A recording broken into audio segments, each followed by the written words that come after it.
Nói thật lòng, hệ ít Pokemon quá thì khó mà lựa chọn ứng viên, nhưng hệ có số lượng Pokemon khủng như hệ nước lại càng khó khăn hơn. Vì hệ này có quá nhiều gương mặt nổi bật trong suốt 30 năm qua. Nếu bạn muốn biết đâu là Pokemon hệ nước top 1 thì nhớ là đến cuối video nha.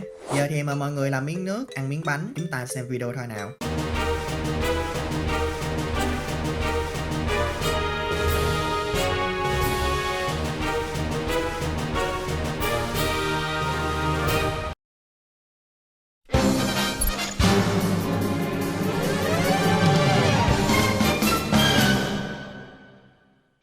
Hạng 8, Gyarados. Chúng ta không thể phủ nhận một sự thật rằng dù xuất hiện từ tận thế hệ 1, nhưng tới nay, Gyarados vẫn là một lựa chọn đáng cân nhắc. Bỏ qua việc nó ăn 4 lần sát thương từ hệ điện thì chỉ số của Gyarados nhìn chung khá là ổn. Và nó có cả đống lựa chọn tuyệt vời trong bộ chiêu thức của bản thân. Một trong những điểm sáng nữa khiến cho nó khác với những Pokemon hệ nước còn lại là ở đặc tính hăm dọa. Trong các trận đấu chuyên nghiệp hiện nay, đó là thể thức được ưu ái nhất, nên với đặc tính có thể tác động cùng lúc lên cả hai Pokemon của đối thủ như hăm dọa sẽ là một đặc tính vô cùng hữu dụng. Cứ mỗi lần Pokemon có đặc tính này ra sân thì đối phương chỉ biết trơ mắt ra mà nhìn công vật lý bị giảm. Đặc tính này lại càng đặc biệt phù hợp với một Pokemon có thu đặc biệt tốt như Gyarados, chỉ là có một nhược điểm thủ vật lý của nó thua cả Execute. Vẫn còn một điểm thú vị nữa con Ngụy Long này là nó hoạt động hiệu quả ở cả hai vai trò phòng thủ hỗ trợ lẫn tấn công mạnh mẽ. Nó có thể làm chậm đối phương bằng sóng điện từ, gió rét, giúp đồng đội tăng sát thương với giúp một tay và vô hiệu hóa các chiêu setup bằng khiêu khích hay tự có thể tấn công với dược thác. Nó còn là một trong số ít những Pokemon không phải rồng nhưng có thể sử dụng được vũ điệu rồng, cho phép nó outspeed phần lớn các Pokemon cũng như gây ra lượng thiệt hại khổng lồ. Tuy nhiên, Gyarados gặp phải một vấn đề nan giải. Nó tuy mang hệ bay nhưng không thể học được anh dũng điểu hay bất kỳ chiêu tấn công hệ bay nào cho ra hồn. Lựa chọn khi này mà nó có là bật nhảy, một chiêu thức cần tới 2 lượt để tấn công và dễ dàng bị chặn đứng bởi bảo vệ. Cũng hên Gyarados đã được giải cứu khỏi tình trạng thiếu staff hệ bay khi bắt đầu xuất hiện các cơ chế chiến đấu như đeo Flame Z ở thế hệ 7, Dynamax khổng lồ thế hệ 8 hoặc mới nhất ở thế hệ 9 đi ra hệ bay. Riêng ở thế hệ 6, Gyarados sở hữu hình thái Mega với sức công vật lý được đẩy lên tới 155. Nó tương tự như Mega Salamence khi đều được hưởng lợi từ hai đặc tính trước và sau khi Mega. Với phá cách, không một Pokemon nào có thể thoát khỏi động đất do nó thi triển. Việc thay đổi từ hệ bay sang hệ bóng tối cũng góp phần giúp nó an toàn nhiều hơn trước hệ điện. Ngoài ra, chúng ta có thể build Gyarados theo hướng thuần tấn công với đặc tính cao ngạo, cứ xử một mạng là được cộng một bậc công vật lý. Qua những gì mình liệt kê, chúng ta thấy rõ Gyarados là một Pokemon hữu dụng, nhưng tại sao nó lại không ở thứ hạng cao hơn? Lý do là ở nó thiếu đi sự linh hoạt mà một Pokemon đánh thuê cần nên có. Nếu muốn nó trở thành một Sweeper chân chính thì cần phải phụ thuộc nhiều vào cơ chế chiến đấu ở mọi thế hệ. Còn về mặt hỗ trợ, đã có một Pokemon mạnh hơn và tốt hơn nó mà chúng ta có thể lựa chọn sử dụng. Nhà nhà đang thi nhau chơi Pokemon Champions, nhưng bạn lại không tải được game chỉ vì bạn ở Việt Nam. Vậy thì hãy tải ngay ứng dụng Lago Fast trên trang Google. Đăng nhập bằng bất kỳ tài khoản mà bạn muốn từ Gmail cho đến Facebook và đừng quên nhập mã RAM để nhận boost miễn phí.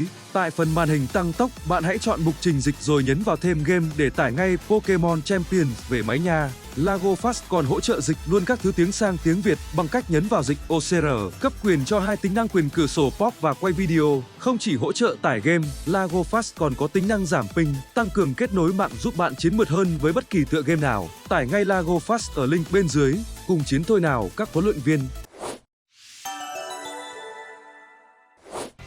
Hạng 7, Rồ Tôm Giặc. Mình cần nhắc lại một điểm thú vị của Rồ Tôm Giặc. Nó vốn mang hệ ma điện ở thế hệ 4, nhưng từ thế hệ 5 trở đi mới đổi sang song hệ nước điện. Từ chỗ ít được sử dụng hơn cả một chiếc máy giặt bị bỏ ngoài đường, nay nó đã được sử dụng nhiều như một chiếc máy giặt ở ký túc xá.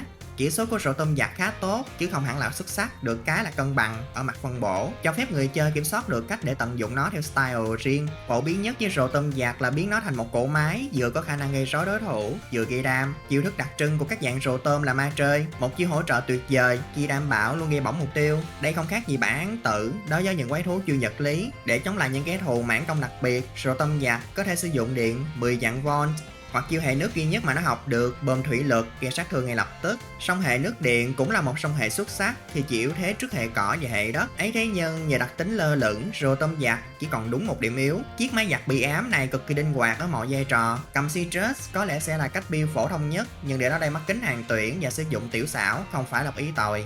Rút lui bằng điện giao quán và tấn công diện rộng bằng xả điện, kết hợp quả Chesto với đi ngủ hay bật tường ánh sáng. dù bởi chiêu thức mà nó học được hoàn toàn không hề phong phú gì cho cam. Tuy thế, nó lại có thể tận dụng được những gì mà bản thân có cực kỳ tốt. Lý do nó không được ở thứ hạng cao hơn cũng bởi tưởng tượng như Gyarados. Cứ mỗi thế hệ lại có những gương mặt sáng giá khác lộ diện, khiến cho nó chỉ được nhớ đến như một lựa chọn sơ cua. Hạng 6, Palkia. Sau khi nhắc về Dialga ở top rồng thì giờ chúng ta sẽ nói về Palkia. Xin lỗi Giratina. Palkia mang song hệ nước rồng, nó sở hữu khả năng phòng ngự tuyệt vời, khó có thể bị loại bỏ khỏi sân liền, kháng được nhiều hệ nguy hiểm, trong đó có luôn cả hệ nước giúp nó an tâm đối mặt với Kyogre. Một sự thật trớ trêu là dù tốc độ 100 nhưng Palkia được sử dụng với vai trò tạo căn phòng tiểu xảo để vượt tốc mấy con rồng khác, đồng thời Kim luôn tấn công, không thì buff tốc nhờ gió thuận chiều. Bởi chiêu thức của Palkia sử dụng rất đa dạng, sấm sét triệt Kyogre, phóng hỏa, sức mạnh mặt đất là những lựa chọn xịn để chống lại Jason. Chiêu thức độc quyền, xé toạc không gian, phiên bản nâng cấp của khí công rồng tuy yếu hơn Giáng Long Tinh, nhưng điểm cộng là nó không bị hiệu ứng bóp, còn có tỷ lệ gây ra chí mạng cao. Cái mà Palkia thiếu có lẽ cũng giống với rồ tôm giặt là nó không có được chiêu hệ nước nào đáng tin cậy. Bơm thủy lực vẫn là chiêu thức mà chúng ta có thể lựa chọn, nhưng với 80% độ chính xác thì mình khuyên thiệt là đừng nên đặt cược vào nó trong tình huống khẩn cấp. Khi này Palkia sẽ tương đồng với Gyarados, chính là cần phụ thuộc vào cơ chế mới để có thể tận dụng được stat hệ nước như Zimu, Dynamax hoặc Terra. Trong đó thủy lưu cực đại còn tạo được cả thời tiết mưa bổ trợ cho các đòn tấn công hệ nước tiếp theo. Nó có bộ chỉ số trâu và đánh mạnh, xứng đáng danh xưng Pokemon huyền thoại bị hạn chế, nhưng vẫn không đủ để cho nó vượt tốc hay hạ gục toàn bộ đội hình của đối phương ngay lập tức như Jason từng làm. Chiêu thức độc quyền cũng không hẳn quá xuất sắc như hãm linh thể hay thao túng địa chất. Nói trắng ra là giữ một bầy Pokemon bị hạn chế mạnh mẽ tới mức phải nghi ngờ liệu Game Freak có test chúng trước khi thả cửa không, thì một Pokemon quá cân bằng như Palkia sẽ không có vị trí trong mắt người chơi. Giữa Palkia và Dialga, người ta vẫn thích dùng một con rồng nhận sát thương thường từ hệ tiên hơn. Trong bản Pokemon Legends Arceus, Palkia được tặng cho hình thái mới với bộ chỉ số được phân bổ tốt hơn hẳn. Chúng ta hoàn toàn có thể tin rằng Palkia sẽ có ngày tỏa sáng khi gặp đúng thời điểm, còn khi nào thì chưa biết được. Hạng 5, Dracovish. Không ít bạn thắc mắc tại sao trong video top rồng mình lại không đề cập đến Dracovish, là do dành cho hôm nay. Dracovish là minh chứng cho câu con hơn cha là nhà có phúc. Nó mang song hệ y chang với Palkia, việc nó được xếp trên vị thần không gian đơn giản là gì? Nó mạnh hơn. Nếu đặt lên bàn cân, chỉ số của Palkia chắc chắn ăn đứt Dracovish. Vì lấy đâu ra cái tự tin mà mình khẳng định con cá mặt ngu này mạnh hơn Palkia là bởi đặc tính hàm khỏe của nó. Đặc tính này giúp cho những đòn tấn công dạng cắn sẽ được tăng thêm 50% sát thương. Những đòn như gặm nát, nanh băng hay nanh tâm linh được sử dụng bởi Dracovish đều sẽ gây ra lượt thiệt hại chóng mặt. Nhiều đó vẫn chưa thuyết phục được mọi người, thì mình sẽ gọi tên chiêu thức làm nên tên tuổi một thời của Dracovish ở thế hệ 8, mang cá cạp. Sức mạnh cơ bản chỉ có 85, đó là cho đến khi Dracovish sử dụng chiêu thức này trước mục tiêu, hoặc nếu mục tiêu vừa đổi vào sân trong lượt mang cá cạp được thi triển. Sức mạnh của chiêu này được tăng gấp đôi lên 170. Mình sẽ lấy một so sánh để mọi người dễ hình dung tại sao Dracovish là đáng sợ. Nếu không chọn đặc tính hàm khỏe, Dracovish có thể chọn bới cát làm đặc tính để chơi trong bão cát. Trong điều kiện thuận lợi có kèm stab, mức sát thương nó gây ra sẽ luôn ổn định là 255. Đổi sang hàm khỏe, dù cho không ra đòn trước chăng nữa, mức sát thương đối thủ phải nhận đã là 191. Còn mà ra đòn trước đối thủ là coi như chúng sẽ lãnh trọn 383 điểm thiệt hại. Đeo thêm vật phẩm, giọt thần bí, tối ưu thêm sức mạnh, hoặc để cho nó chắc ăn luôn đánh trước khi không có gió thượng chiều, hãy mang vật phẩm khăn quàng hàng tuyển. Trong giai đoạn thế hệ 8, hầu như mỗi khi Dracovish có mặt trên sân là chắc chắn sẽ loại đi một Pokemon trong team đối thủ. Chúng ta nên mừng vì con rồng lai cá này không được cấp phép đến Podia, chứ mà để nó tê ra thì những gương mặt này khó mà nổi tiếng được. Hạng 4, Ogerpon mặt nạ giếng nước. Như mình từng đề cập, Ogerpon là một Pokemon huyền thoại thú vị khi mà nó sẽ lên ngôi ở từng thời điểm meta khác nhau. Ogerpon mặt nạ giếng nước, hay mình gọi là Ogerpon nước đi cho gọn, chứ đọc tên hào hời quá. Ogerpon nước mang song hệ cỏ nước khiến nó bị bất lợi trước những đòn tấn công từ hệ bay, bọ và độc. Đổi lại, nó kháng được hệ đất và thép. Đây đã là một lợi thế, dù sao thì đây cũng là hai hệ thường thấy trong những đội hình thi đấu chuyên nghiệp. Do là một huyền thoại nên Ogerpon nước có cho bản thân một chỉ số xinh xắn như ngoại hình của nó vậy. Dạng nước này cũng như các dạng còn lại của Ogerpon mang cùng lúc hai đặc tính khác nhau, tùy vào việc nó muốn tê ra hay không. Ở dạng thường, Ogerpon nước sở hữu đặc tính trữ nước, giúp cho nó được hồi phục 1/4 sinh lực tối đa mỗi khi bị đánh trúng bởi các đòn hệ nước. Ví dụ khi đối đầu với team mưa, chúng ta chỉ việc cho nó dùng ngón gọi để bảo vệ cho chủ lực an tâm tấn công hoặc setup. Còn khi Ogerpon nước tê ra, đặc tính của nó sẽ chuyển sang sắc diện phản ánh. Đặc tính này thú vị ở điểm là tùy vào mặt nạ mà Ogerpon đeo mà nó sẽ có hiệu ứng khác nhau. Như ở dạng nước này, Ogerpon sẽ được tăng một bậc thủ đặc biệt. Dù khi này nó không còn có thể hồi phục HP nữa, Ogerpon nước có thể sử dụng sừng gỗ không chỉ gây sát thương mà còn hồi phục cho nó một lượng HP bằng tối đa 50% sát thương gây ra lên mục tiêu. Bộ chiêu thức đạn tuyệt quỷ này học được cũng phong phú không kém, chiêu thức độc quyền bá đạo chùy thường xưng, đổi hệ theo mặt nạ nó đeo. Chiêu này cũng giống với xé tọt không gian của Palkia khi có tỷ lệ chí mạng cao, song nó xịn hơn xé tọt không gian ở chỗ là đánh luôn trúng chứ không nhận may rủi. Thêm nữa, hệ nước rất ít chiêu vật lý có thể lựa chọn, chiêu mạnh thì bị phản sát thương, chiêu sử dụng được một là ít Pokemon học được, hai là độ chính xác không cao. Thành ra chùy thường xưng sẽ trở thành một chiêu stab nguy hiểm khi được sử dụng với Ogerpon nước. Khiên gai tự bảo vệ bản thân và còn khiến đối phương bị thương khi tấn công. Bên cạnh ngón gọi, Ogerpon nước còn học được một chiêu khó chịu không kém là diễn lại, buộc đối phương phải cai cứu rút Pokemon về nếu muốn đánh tiếp. Tất cả những ưu điểm này đã chứng minh rằng Ogerpon nước là một Pokemon mạnh mẽ, không thua gì những lão làng khác. Bằng chứng là ngay từ khi được giới thiệu ở cuối thế hệ chính, Ogerpon đã thống trị các giải đấu lớn nhỏ.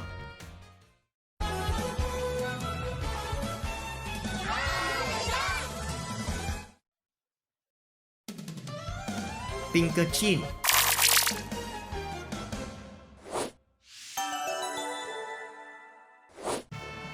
Hạng mục danh dự xin gọi tên những gương mặt sau đây. Paraffin sở hữu đặc tính độc đáo là vô danh hóa anh hùng, cho phép nó chuyển từ dạng dân thường sang dạng siêu anh hùng khi đảo ra sân lần thứ hai, với bộ chỉ số được đẩy kịch trần, công vật lý ngang với Slaking và Regigigas. Tốc độ không phải nhanh nhất, được cái nhờ chiêu thức ưu tiên độc quyền cú đấm trào tuôn thì sẽ chẳng mấy ai trụ nổi sau khi hướng trồng một đấm của nó. Ludicolo sở hữu đặc tính trôi chảy, giúp nó trở nên nhanh hơn khi dưới mưa, lại còn được bóp thêm sức mạnh cho các đòn hệ nước. Chưa hết, nó sẽ còn trâu hơn khi mang theo áo vũ trang, sử dụng dỗ bóp hỗ trợ đồng đội, dùng tia băng giá uy hiếp hệ rồng và siêu cấp hấp thu để trị luôn chính Pokemon hệ nước. Polito, một trong số ít Pokemon có thể gọi mưa ngay khi ra sân. Nó không phải là một Pokemon quá xuất sắc, nhưng có cho bản thân những chiêu thức hữu dụng từ hỗ trợ quấy rối cho đến tấn công, đặc biệt là kế đối thủ xỉu chung bằng bài ca tàn lụi.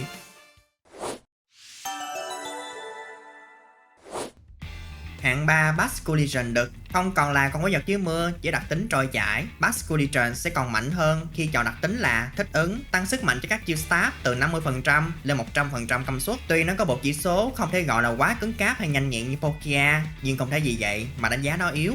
Basculegion ngoài mang hệ nước thì còn có hệ ma, đồng nghĩa với việc nó miễn nhiễm với các đòn tấn công từ hệ thường và giác đấu. Basculegion có một bộ chiêu thức đáng để sử dụng, trong đó có sóng đập, một chiêu thức hệ nước mạnh mẽ mới được ra mắt, có thể hạ gục đối thủ chỉ trong 1 hoặc 2 đòn, dù sẽ phải đánh đổi bằng HP. Phản lực nước, quy lực tuy chỉ 40, thua xa sóng đập, nhưng đây là một chiêu ưu tiên cho phép Basculegion bỏ qua tốc độ lưng chừng để tấn công trước, đặt trong điều kiện thuận lợi khi Basculegion tê ra hệ nước, đeo giọt thần bí ở dưới mưa hoặc nâng sức mạnh bằng giúp một tay kèm hiệu ứng của đặc tính. Basculegion thừa sức bán hành bất kỳ mục tiêu nào trên sân, ngay cả khi chúng đầy máu. Nếu gặp phải mấy khắc tinh khó chịu như con mèo nào đó, Basculegion có thể lựa chọn rút lui an toàn bằng bơi lộn vòng. Thế nhưng nhiều đó chưa phải là những điểm khiến con cá chép ma này trở thành mối đe dọa. Tảo mộ, một chiêu thức sẽ trở nên mạnh hơn mỗi khi đồng đội ngã xuống. Cứ một mạng thì chiêu này mạnh lên 50 điểm. Giả dụ trong một trận đấu đơn với 5 đồng đội đã xỉu, Basculegion sẽ tấn công đối phương bằng một đòn quy lực là 300. Kể cả cho đồng đội được hồi sinh rồi xỉu lại lần nữa thì vẫn được tính điểm như thường. Trong trường hợp cực kỳ hiếm, chiêu này sẽ có tối đa 5050 điểm sức mạnh khi đồng đội xỉu 100 lần. Kết hợp thêm với khăn quàng hàng tuyển, Basculegion tảo mộ đủ sức dọn sạch sân đấu mà không cần trời mưa. Hiện tại trên Pokemon Champions, Basculegion vẫn đang là gương mặt đánh thuê hàng đầu trong rất nhiều đội hình. Dĩ nhiên đó là cho tới khi nào những gương mặt này được tháo xích.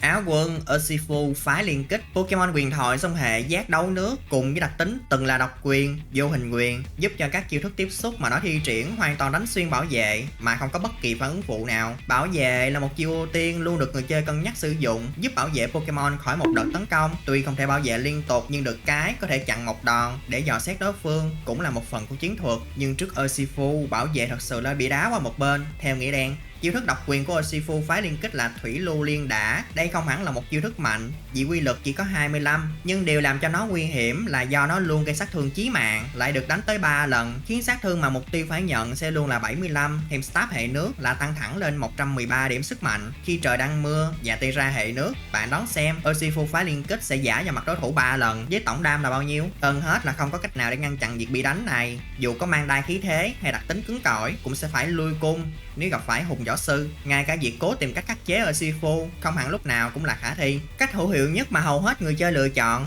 sẽ luôn là outspeed Urshifu rồi hạ gục nó ngay trong một đòn, dẫn đến việc Urshifu phái liên kích như một bậc thang mà bất kỳ người chơi nào cũng cần phải vượt qua, tương tự như Xerneas. Không chỉ ở meta hiện tại mà ngay từ khi được giới thiệu thế hệ 8, nó cũng đã có cho mình một chỗ đứng vững chắc. Urshifu phá liên kích sở hữu bộ chỉ số tuyệt vời, xanh ở những chỉ số cần xanh, lại còn sử dụng được nhiều vật phẩm khác nhau. Chỉ là nó không phải là một Pokemon quá bền ở mặt phòng thủ. Urshifu chỉ có thể được sử dụng như một Pokemon chuyên tấn công, mà chúng ta cần phải cẩn trọng lựa chọn thời điểm cho nó ra sân. Song song với đó, mới đây việc Pokemon Champion ra mắt đã cập nhật lại hiệu ứng của đặc tính vô hình quyền. Thay vì gây full sát thương thì giờ Urshifu chỉ còn có thể sử dụng được 25% công lực. Hiện chưa rõ hiệu ứng này sẽ chỉ dành cho phiên bản điện thoại hay là áp dụng luôn cho các thế hệ sau. Nếu thật sự xui xẻo như vậy thì coi như cả hai dạng Urshifu chính thức đã bị nhận một cú nerf đáng lo ngại.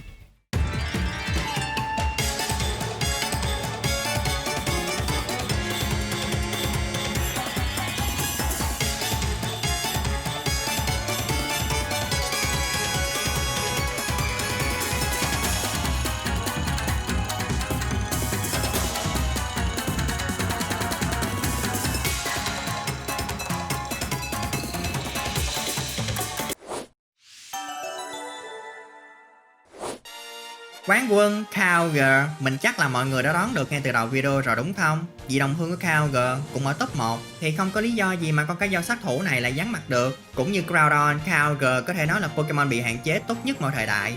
Dù ở hình thái nào, Kyogre sẽ luôn gọi mưa lên sân, một điều quá bình thường đúng không? Dĩ nhiên, nói về gọi mưa thì vẫn có Polito và Pelipper làm được việc này, nhưng chúng chỉ được dùng ở mặt hỗ trợ. Kyogre lại ở một đẳng cấp cao hơn, khi nó không chỉ kiểm soát được thời tiết mà còn có thể tăng cường sức mạnh cho các đòn tấn công hệ nước do chính bản thân thi triển. Đây là một điều hết sức quan trọng, bởi vì Kyogre là một trong số ít Pokemon học được đòn tấn công hệ nước mạnh nhất hiện nay, phun cục nước. Chiêu thức sẽ gây sát thương tỷ lệ thuận với lượng HP mà Kyogre có, đã thế đánh được cả hai mục tiêu trên sân. Hầu hết chẳng có mấy Pokemon chịu được một đòn phun cục nước toàn lực, trừ khi đeo vật phẩm hoặc mang đặc tính khó ưa. Ngay cả khi đã làm suy yếu được Kyogre thì chúng ta vẫn phải đối mặt với chiêu thức độc quyền của nó, khí công khởi thủy, sát thương khổng lồ và vẫn đánh được cả hai mục tiêu. Sức mạnh của Kyogre không chỉ dừng ở đó. Với lợi thế đơn hệ nước, Kyogre chỉ có đúng 2 điểm yếu là hệ điện và hệ cỏ. Tuy vậy với khả năng phòng ngự phi thường thì không phải dễ dàng gì để có thể loại bỏ được nó. Đáng chú ý chính là khả năng tấn công mãnh đặc biệt của cả hai dạng Kyogre mạnh một cách khó tin.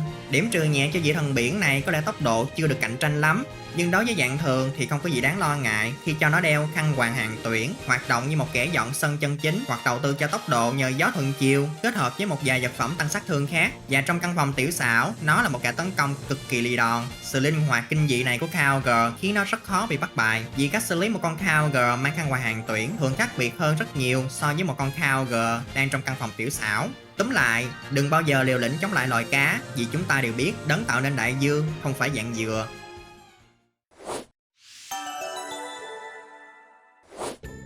Và đó là bảng xếp hạng những Pokemon hệ nước tốt nhất mà mình gửi đến mọi người. Hy vọng sẽ giúp mọi người có thêm những thông tin thú vị, cũng như có thêm cách sử dụng đội hình trong thời gian tới. Nếu mọi người thấy video hữu ích thì cho mình xin một lượt like, share và đăng ký nha. Hoặc nếu có thiếu sót, rất mong sẽ được mọi người góp ý ở phần bình luận bên dưới. Cảm ơn mọi người đã xem hết video, và giờ thì hẹn gặp lần sau. Bye!